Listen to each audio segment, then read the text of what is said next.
This is my dream. It's what I've always wanted to do. I wanted to put myself to the ultimate test and come out on top.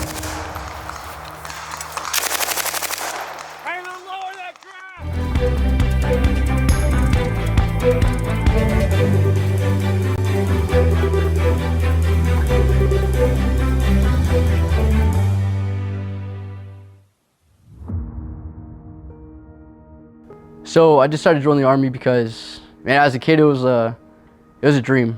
It was really a dream. It was this is what I've always wanted to do as a kid. You know, I had toy soldiers. I watched all the movies, and then my older brother's also in the military. He's actually sergeant first class right now in Germany. He's stationed over there. And I think he's coming down for his next PCS. So he really like integrated my my vision of what I wanted to do for my future. He brought me down to Fort Campbell actually when I was 15 years old, and you know, I got to hang out with all his friends. He took me to the museum. He showed me the helicopters. He showed me the just like all the culture of the Army, and I took it all in. You know, I just really loved it. Everything to do about it. I seen how it took care of his family, and you know, that's just like what I've always wanted to do for myself as well. Just a future, a purpose, and a career that I can be proud of, and something, you know, like give back to the country that gave a lot to me. Because I was also born in Mexico, so I came over here. I got papers, you know, did real good. My mom got her citizenship as well. Took care of her. So you know, this country did a lot for me. So I just want to give back to the country, and I think being in the military, joining the Army, and doing my part really is like my main purpose, why I wanted to join.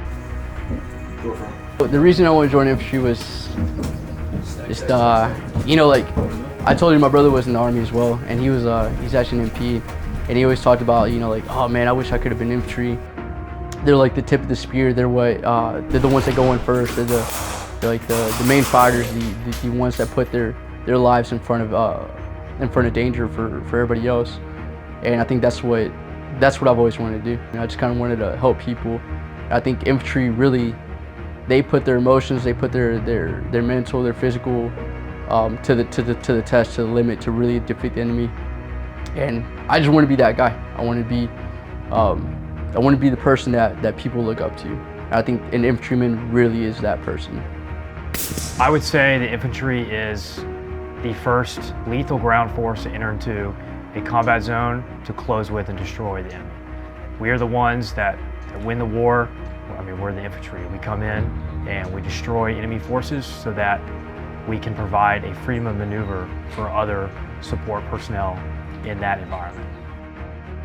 Ultimately, the 101st's ability and execution this past year in incentivizing the importance of a large-scale, long-range air assault capability is something that essentially moves a brigade combat team in one period of darkness over 500 nautical miles into a combat zone where we can close with and destroy all enemy forces lethally and as quick as possible. Single foul, boys. So the transformation in contact within the 101st Airborne Air Assault, as well as the United States Army as a whole, is allowing the freedom of maneuver for soldiers from the team level all the way up to a brigade combat team to move those soldiers safely into a battle space so that they can be more lethal on the objective. For example, the unmanned aerial system is an asset that we can utilize to gain that PIR on an objective so that we can emplace soldiers quicker and safer in regards to route reconnaissance, counter reconnaissance, as well as identifying locations of enemy forces in that area quicker.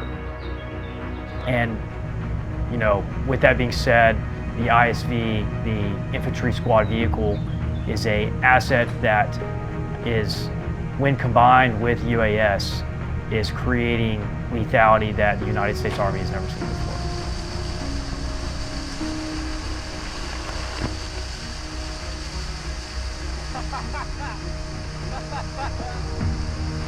So what my family means to me is, it's a lot. And you know, in a family in the military, really gets put through a lot of strain. You know, we deploy, we go to training, we go to JRT, NTC, OLE, and we not just long ago we did a large-scale, long-range air assault mission, and it lasted about 20 days. So you know, like my wife had to take care of the family. They held it down, and they're troopers. All my kids are troopers. My wife's she's actually in the military as well. So we're dual military, and she kind of understands what I have to go through. As a first-generation immigrant, you know, like I'm serving my country kind of just as a figure, somebody to look up to, a role model, a leader that my kids can